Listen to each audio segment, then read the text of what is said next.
Here we go. Hi, everyone. It's Jenny Fenig. Welcome to another episode of Coach Magic. We have the amazing Hope Zvara with us today. Let me tell you a bit about her, and then we're going to dive in because I know we've got a lot of ground to cover. So, Hope Zvara is a sought-after speaking and business coach and the CEO of Mother Trucker Yoga. It's probably one of the best names of a business I've ever heard. So, I love that.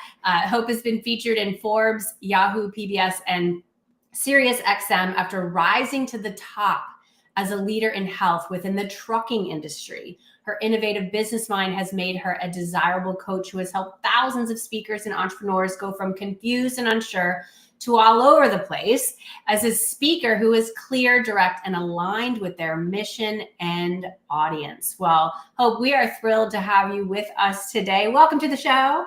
Thank you so much for having me, Jenny. I'm excited for this conversation, and let's get a little party started here. Let's do it. We are getting this party started. Okay, so Mother Trucker Yoga. Best name.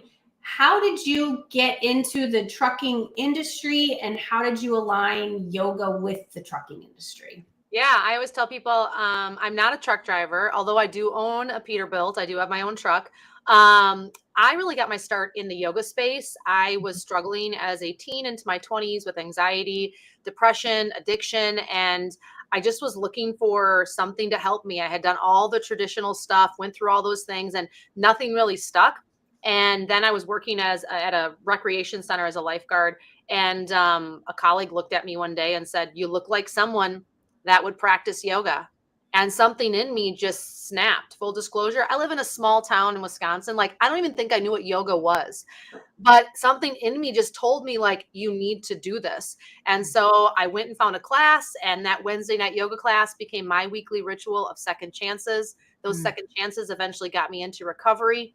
Eventually, I wanted to create a community for myself. My instructor dropped the seed in my head that said, "You look like someone that would teach yoga. Have you ever thought about teaching yoga?" And until she said that to me, never once crossed my mind, but went out to Colorado, did a 30-day training and never looked back, went on for multiple other trainings in the years to come from that. Eventually opened my own studio to create a community for myself of other people just like me, and eventually opened up a state-approved vocational school teaching yoga and functional movement. But that entire time I felt like this is not exactly the place I feel like I'm supposed to be. This is a stepping stone, not my end goal. And in 2017, I was at a business mixer and met a guy. I'm happily married, a different kind of guy. And he looks at me and says, "Do you have anything for truck drivers? Like in the cab of the truck?" And I think I'm funny sometimes. And I threw up my hands and said, "Mother Trucker Yoga." Really just trying to get a rise out of this guy, trying to make an awkward conversation a little bit more lighthearted and funny. He didn't skip a beat and said, "That's brilliant. You want to go into business together?" We shook on it. He called me up the next morning. In 4 months, we built a business from scratch, we meaning me. And a year later, I bought him out of the business. And in the last 7 years, I've helped, impacted, inspired, and led more than 200,000 truck drivers to change lanes in their health and fitness, all with small, simple changes. And here we are today. Whoa, that is so good. There's so many, I take notes during these conversations because certain gems just drop from my guest's mouth and I grab them and write them down. And you shared such gold there. And I want to just backtrack because I saw so much of my own personal story in that as well, like discovering yoga, and it saved my life. And same deal, like I was drinking too much alcohol. It was just, I wasn't taking care of myself as I didn't know how. And so these little seeds that get dropped down, and then you decide to follow it. You went to a class, it changed your life, led you to recovery. You went into a training because a teacher said, "Have you ever thought about teaching yoga? I could see you doing this." I had the same thing happen to me. And then boom, you opened a studio, led to a vocational school. But that voice inside told you, this isn't the end game. This is a stepping stone. And it led you to this meeting where this random, not so random person asked you, "Do you have anything for truckers?" Mother Trucker Yoga. Okay, so how did you design that yoga experience for truckers? How did you get into the minds and the bodies of this audience that you were not them, but you empathized with them. Take us through that journey, because I'm sure it's very fascinating. You learned a ton, and I would love to understand how you kind of figure out that audience so you could best serve them. Yeah, I think for everybody in life, especially when you're looking to up level or pivot, Mm-hmm. that all of the experiences you've had up to this point are really preparing you for that next thing, where a lot of people think, oh, I want to just completely switch careers. You hear that a lot, right? Mm-hmm. But you're never really switching your skill sets and what you've learned and what you're good at. And one of the things that I had really dialed in my 15 years in running a yoga studio and a school was the ability to break things down into small little bite-sized pieces, because that's actually how I got into recovery. It was like one breath at a time, one pose at a time, one step at a time, versus this, like, I used to pray, oh God, please heal me and let me wake up tomorrow and be normal. And that did not work. And so God did guide me, the universe did guide me, but it wasn't like I wanted it to be. Mm-hmm. And so all of the training that I had done in functional movement and mindfulness and biomechanics and fascial Mm-hmm. therapy, like, all had taught me so many amazing things. And during my yoga years, I really took all that and was like, okay, how can I make this my own? Mm-hmm. Because one day in a class teaching yoga, a student just came up to me afterwards, and I'm sure people said it to me before, and she Mm-hmm. was like, my neck hurts. What can I do in the movement to make it stop hurting? And in that moment, I was like, I don't know. I don't know. And I was trained to say, oh, that gets better when you get stronger, or that Mm-hmm. gets better with time, or honor your body. Those are all responses teachers give when they have no flipping idea.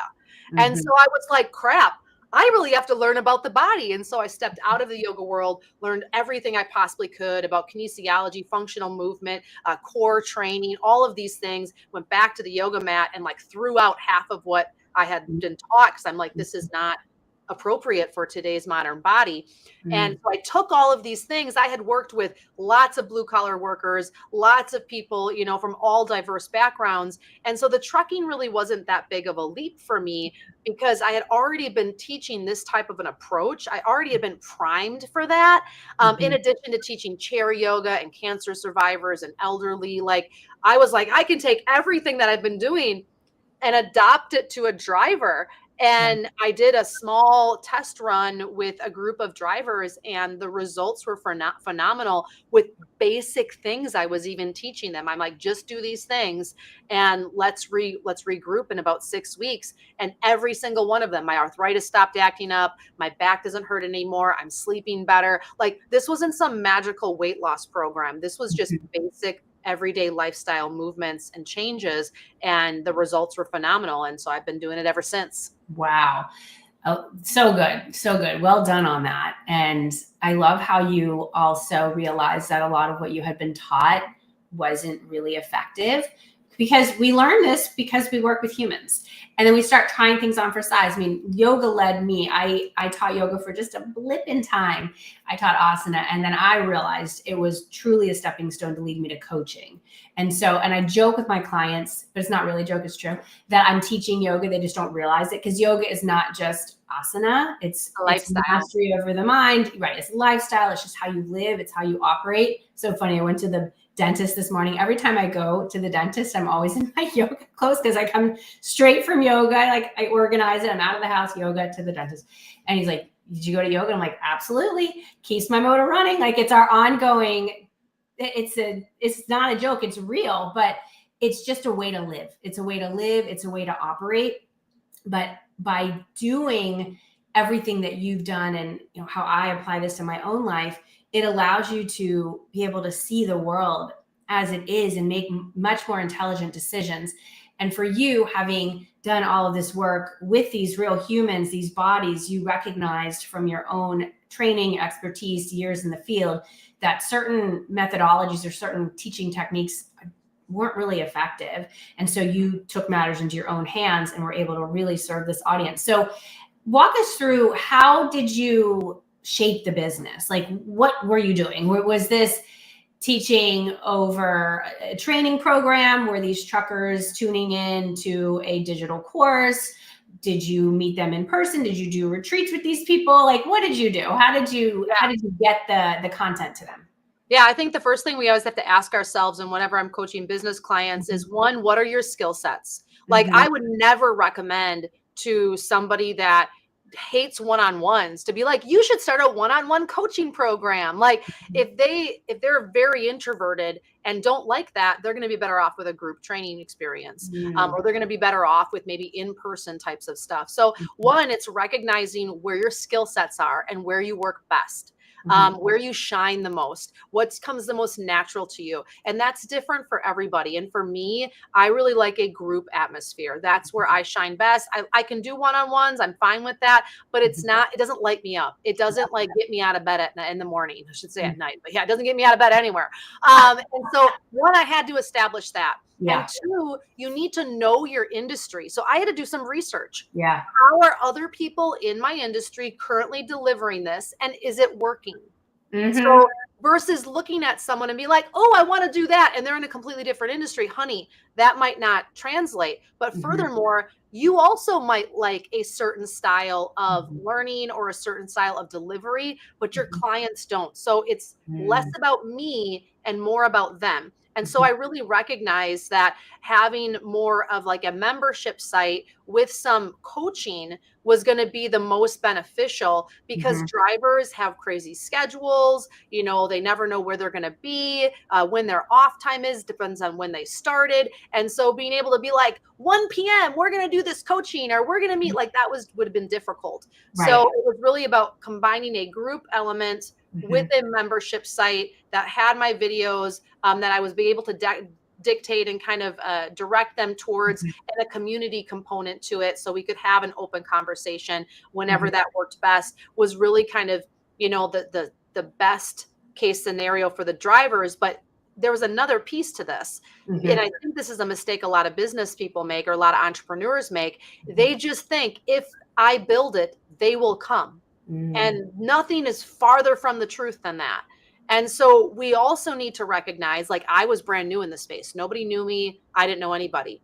I needed to look out and recognize, where could I create relationships where people have influence, so Mhm. that I could help them. Like, without healthy drivers, you can't sell your mufflers. Without healthy drivers, you can't sell your tech for tolls. Like, and so where could I create strategic relationships where I help them because they want to support healthy drivers, and they in return give me the credibility that I need in order to get in front of the right people. And I think that's a oversight for a lot of entrepreneurs, that they just think, well, I just spent all this time and money in my platform or my coaching. Like, where are the clients? Oh, Right. honey, like, you got to put yourself out there. You Mhm. have to create relationships of influence Yeah. in order to bring people to your door. In a big way I did that was through blogging and speaking, Okay. and doing trainings, many of it for free in the beginning. I know people are like, never work for free. Well, I don't think you've ever been an entrepreneur, but you have to know when that line is. Like, Right. I was willing to do certain things for free because they paid me back in a different way.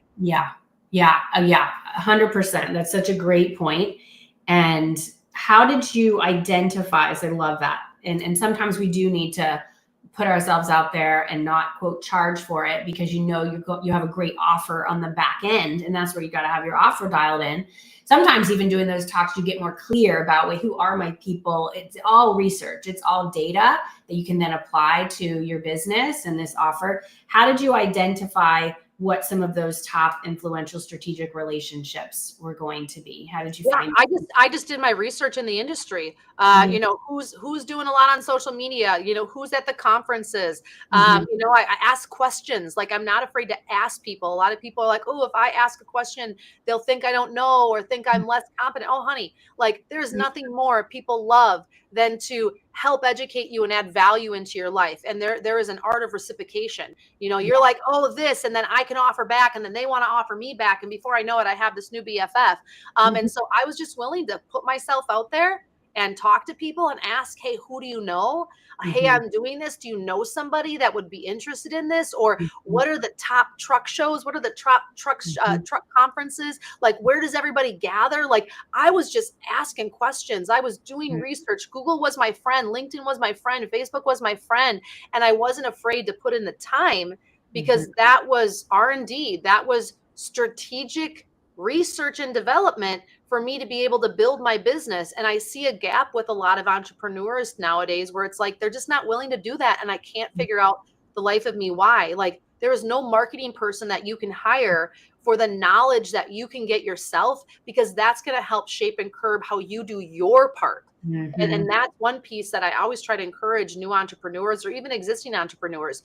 Don't hand the reins off of everything to somebody else, because you lose touch with the reality of your industry quite quickly. Yeah, well said, for sure. I think a reason why some don't do it is, well, maybe they don't know. And number two, it's that fear of rejection. I'm going to ask someone and they're going to say no. I'm going to ask them, they won't say anything.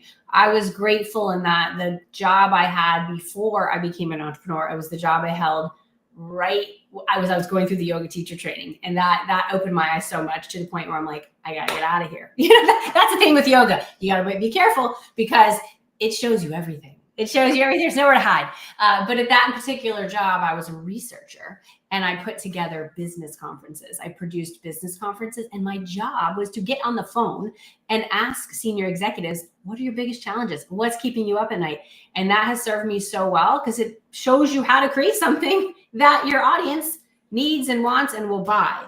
So, Hope, what have been some of your biggest, I'd say, challenges as head of Mother Trucker Yoga? What have been some of the lessons, the hard fought lessons learned? I mean, you've gone through like making sure you've got those strategic relationships, but any kind of tough lessons that you want to share with us?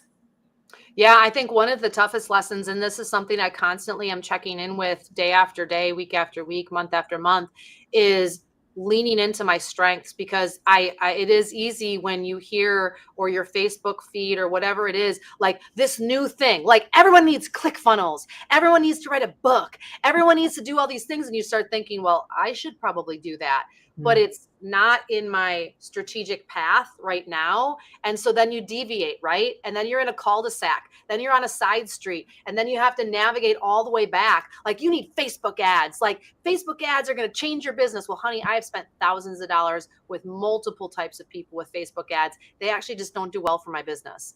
Right. It's just the type of business I have. And it's like, everyone tries to convince me, and then I'm like, okay, I'll try them. And it's like, I shouldn't have tried them, like deviating me away from my path.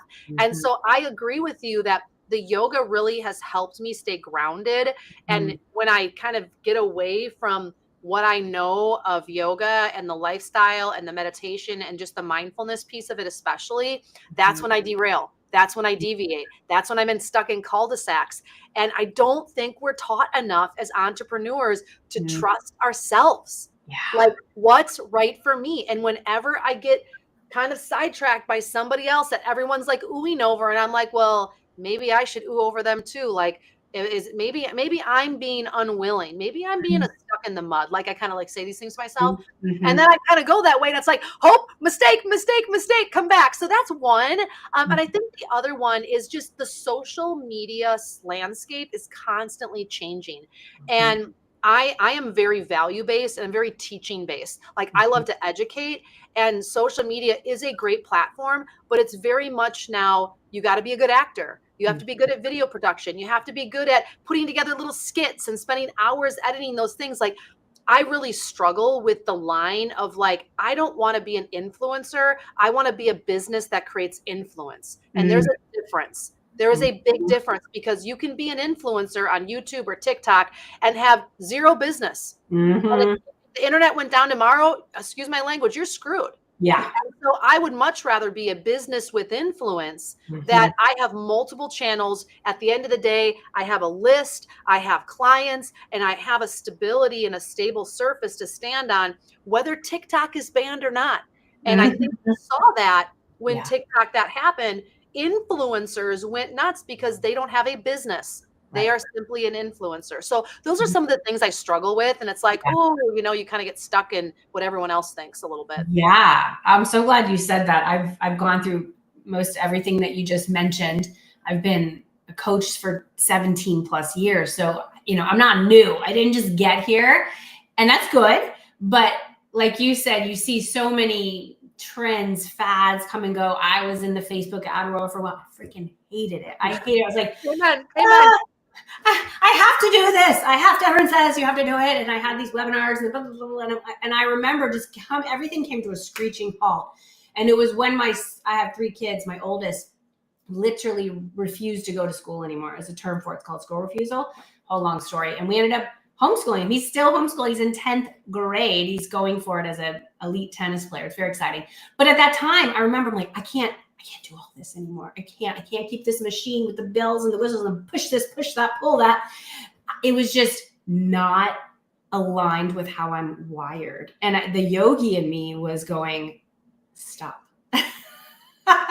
Stop. Just stop. There was so much money going out. You get the team and the ads and the this and the that. And then honestly, a lot of the people it brought in weren't my ideal clients. Like they know how to click a button, but I need more than that. I need more than that. And so I think it's so good to know who you are in this, and you cannot lose that. That is your power. That is your magic. That is what you are here for. We're not meant to turn into some like robot machine person over here doing everything that people told you should do. And it's so important to recognize that, of course, we're going to have new stuff that'll come on the scene, and social media is a whole other animal. I have my love-hate with it. I'm grateful for it, but I also recognize, as you said, Hope, that it is really here for entertainment. It's like, can you be an entertainer and dance? And I don't want to sing and dance for people. You know, I have my own way of showing up, and it is an art form and it is a craft. And I think what you just brought up, Hope, is for everyone to mention, you know, to really consider, what are you here for? Like, what are you here for? What are those great gifts that you have? What is your zone of genius? If you use social, and most businesses do in some way, how are you using it? You want to use it as a tool, and don't let the tool use you, kind of like chew you up and spit you out. And then what are you left with? And so this is a really important conversation, especially in this day and age when there's just so much mania. Every day you're like, whoa, okay. Thank goodness for yoga, right? Thank goodness. So I know you do a lot with speaking, and I want to go in here because this is what you do, and it sounds like you support clients with this as well. So do you have kind of multiple arms of the business now? Like you've got what you do with your trucking community, and then it sounds like you're also supporting entrepreneurs. So tell us more about the work that you do with speakers, why you're so passionate about this, and what you think some of the top tips you have to be an incredible speaker and messenger. Yeah. So first things first, I am not a big believer in trying to start multiple fires at the same time. Where it's like, you know, people are like, oh, I'm going to do this. Now I'm going to do this. Now I'm going to do this. Like they're chasing. And so when I started Mother Trucker Yoga 7 years ago, I had my studio for about 15 years. And I just was, I was successful, paid all the bills. I was well known in the community, taught at all the big fitness conferences, yada, yada, yada. But I felt like I was kind of everywhere. And so when I started in the trucking space, my whole motto was, I'm going to do things right this time. And so my mentor was like, Hope, if you're going to do this, you got to stay in your lane. Meaning you have to let go of the yoga clients. You have to let go of that space. And you'll know when a time comes if you want to bring that back or you want to do other things. And you have to go all in on the trucking. And so that's what I did. I focused on that business. I kind of had a little side business currently at that time going where I was just kind of coaching some entrepreneurs and speakers because I was doing it and I was getting success with that. And so I was like, well, it helps pay the bills, right? A little supplemental income is never a bad thing. And I also was trying to strategically build Mother Trucker Yoga to where I don't want to run a business, because my studio, I had at one time almost 20 instructors, a massage therapist, an acupuncturist, a retail area. I don't want that. I want to have the freedom. I want to share my skills. I don't want a job. So I was really strategic at this, trying to focus on this. And so as I built Mother Trucker Yoga, a big part of how I did that was through speaking. And this is not like me getting up and being like, I was born at a young age and telling everybody like the horrible things that happened to me and like my entire life story for 45 minutes, which is a mistake people think when that's speaking. Speaking is really about strategy and how you deliver your message, and remembering that it's actually not about you, it's actually about them. And so when you want to share your message, whether it's to a room full of 5 people or an arena full of 500 or 5,000 people, first things first, you have to know your audience. So who are you speaking to?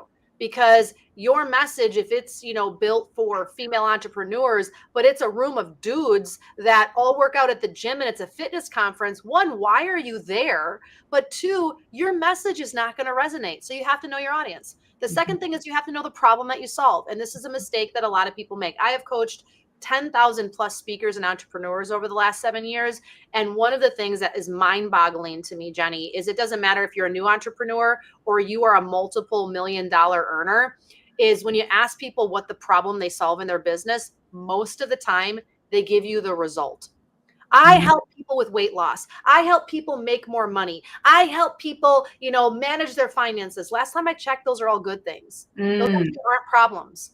And so the problem is the opposite of that. Problems are negative. Doesn't mean you're negative, but that's what people are thinking about. That's what's keeping them up at night. And so you need to know these things before you even think about getting on stage, before you even think about writing a book, before you even think about getting on social media, because people need to connect. They need to know you're like them. So I knew that truck drivers sit all the time. They live a sedentary life. Their back hurts all the time. They walk into a truck stop. They don't know what to eat that's healthy. When I work with entrepreneurs, they feel like they are the best kept secret. That's a problem. They feel like they're stuck in their business. That's a problem. And so I have to know those things because everything I speak and create from that is going to be based on that. Right. And so once I figure that out, when I get to that point of speaking, we want to do a couple of things. We want to share a story in the beginning to emotionally connect. So we want to emotionally connect. That does not mean, though, I need to tell the deepest, darkest secret. I don't need to know about your time in jail. I don't need to know about your sexual assault. I don't need to know about every detail of your addiction. Like, I'm a recovering addict. I struggle with an eating disorder. I don't need to share all of those things with you to connect. What I want to share is a moment in my journey that you can relate to and say, I'm just like you. And so that's the story that we want to share. We also want to teach. So if I'm speaking for 45 minutes, roughly I have about 30 minutes to teach. And a lot of people, when they get up on stage, they think I should start with teaching so people know how smart I am. I should start with statistics and stats. Like 80% of truck drivers are obese. Like, boring. Google can tell me that. Like, I want to connect with you. Or they'll start with a rhetorical question, which actually paralyzes your audience. You're going to see a decrease in conversion rate. I don't know who started that trend, but stop it. It's not helping you. It's hurting you. Instead, turn those rhetorical questions into statements. Instead of saying, have you ever felt lost in your life? Say, many of you here today have felt lost in your life. You see how now I'm giving you the power with the question. I have the power with the statement. I'm the authority with the statement. So we have an opening story. We're going to teach. We're going to teach for about 30 minutes with no more than 4 buckets of content, not 90. If you say we got a lot to cover here in a short amount of time, that is a first sign to me when you're a speaker that you have no idea what you're doing, because more information will not help them. And then we want to have one offer. Okay, not two, not a free offer and a paid offer. Like, ooh, I want to make sure I give everyone an option. If you do that, pick no option. And then finally at the end, you want to leave them on a high note. You want to leave them feeling good. You want to leave them with something that they feel like, yeah, I love this decision that I made. Not something sad, not like another fist pounding sign up for this offer. You want at least a minute, maybe even 60 seconds, 30 seconds of something positive and upbeat that leaves them feeling like this is the right person for me. And we get up on stage and put that all together. Now, normally I do a 2-day training on this. So this is the 2-minute version. But when we look at some of these options and some of these pieces, this is really what makes a well-rounded speaker. Yeah. Ooh, boom. Well, I love all of it. What would be an example of that high note, leaving them on that high note? I'm just curious. Yeah. So it can be, maybe you have a closing story. Okay. You like figuring it out. You figuring your life out. Maybe you shared in the beginning a little bit of your hero's journey and you want to close the loop at the end. I'm not opposed to a quote, but you want to tie the quote to your audience. So if you're going to share a quote like live, laugh, love, and then they're like, great. Or if you're like sharing a quote from Oprah Winfrey or MLK, like, cool, know that you need to add something to the end of that that turns it on the audience. Why I'm sharing this with you is because blank. Make it about them. So a mistake speakers make a lot is they end with it about themselves and you need to actually end with the audience's focus. Right. I love that. And would it ever be, have you seen it done well, where someone maybe they shared a piece of a client story and then end with that too, like something, a powerful, Yeah, that's a great question. for a client? Client story is the best place to actually put client stories if you're focused on conversion rate, whether you're a paid offer, a free offer, or no offer, is actually in your content. It's a horrible place to put testimonials or client stories at the end because Okay. they're using a different part of their brain. We're naturally skeptical towards Got the end of the presentation, especially in the offer. And so Yeah. when people pop up those testimonials, immediately I see people disengage because they're like, that person's not even real. That's not true. And so Okay.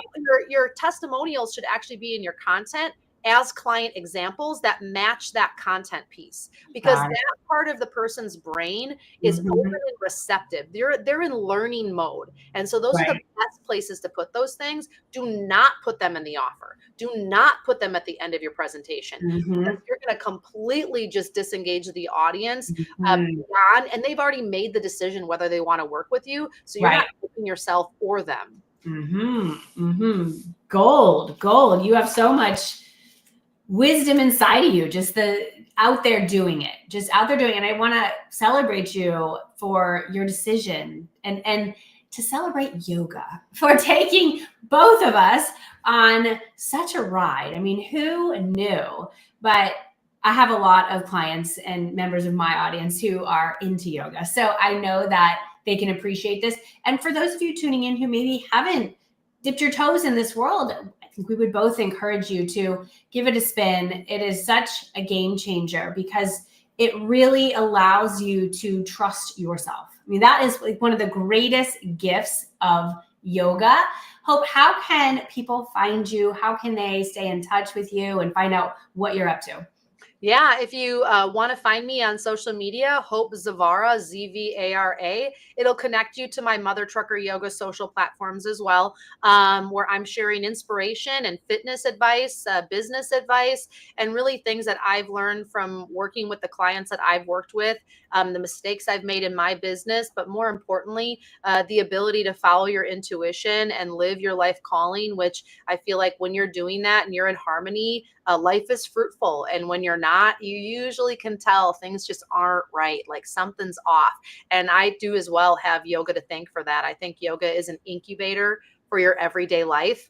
And if you're feeling disconnected from life, you might want to think about adding something into your life to help you reconnect. Yeah, 100%. Okay, so hopesavara.com. And it sounds like you lead these speaker trainings. Is something you do a few times a year? How does that work? Yeah, so I do some one-on-one consulting for speakers and entrepreneurs, but we also do group trainings. I have done stuff for companies. I've actually done some stuff for Grant Cardone and some other bigger names in teaching and writing some programs for them. And so if you're interested in learning a little bit more about that, you can send me an email, info@hopezavara.com. That's ZVARA.com. And I'd love to chat and learn a little bit more about what kind of story you're looking to share with the world, or your company is looking to share with the world. Because we need more good messages out there for people to be inspired by. Yes, absolutely. And Hope, how do you stay healthy yourself? Still yoga? How do we avoid burnout? How have you done this? This is my last question I'm going to ask you, and then we're going to wrap. Yeah. So for me, trying to avoid burnout is about making sure I'm doing things outside of my business that I enjoy. I am fortunate enough that I am doing what I love and what I'm passionate about, but it's about making sure I have other things to keep me fulfilled. So I love going to the gym. I love going for a walk, playing with my dogs, making sure I spend time with my kids, camping in the summertime. And those things, balance is, some people say balance is a lie, but it brings balance to my life because I eat, breathe, and sleep fitness and business every single day. And I love it. But I also need other things to bring me joy. And when I'm isolated and I'm all in on my job and my clients, I tend to feel like I kind of lose sight and forget to come up for air. And my job suffers. I suffer. My family suffers. And so for those of you listening, I want to encourage you, it's okay to have other things in your life. It's okay for you to enjoy other activities. It's okay for you to take a step back and say, you know what? It's summertime. I'm going to push the pause button a little bit because I need to restore me. Because if you don't do that for yourself on the front end, Life will do that for you on the back end. Remember, you are your business's greatest asset. Take care of it, nurture it, enjoy it, because you are going to do amazing things with it. True words. Thank you for that glorious thought and truth. We all needed to hear it today. We have to stay healthy. Health is our greatest, it's the greatest gift we have. Health is wealth. And I appreciate everything that you shared today. And I echo, especially that summertime bit. I have 3 children. They're still at home. That will not always be the case. And I have a lot of clients where I say to them, same what you just mentioned, you're allowed to shift gears during different seasons. You don't want to look back and go, I wish I would have done it differently. Listen to what Hope just said. And as we have summer coming up, not too far from now, what kind of moves do you want to put in place now so you're set up to have the kind of season that will work best for you in this season of your life? Thank you so much for joining us today, Hope, on Coach Magic. You're amazing. I'm so glad we had an opportunity to connect. And everyone tuning in, I appreciate you. I know this message landed. And get in touch with Hope if you want to dig in more with all the incredible work that she's doing out there. I will see you all again soon. Be well and take good care of yourselves.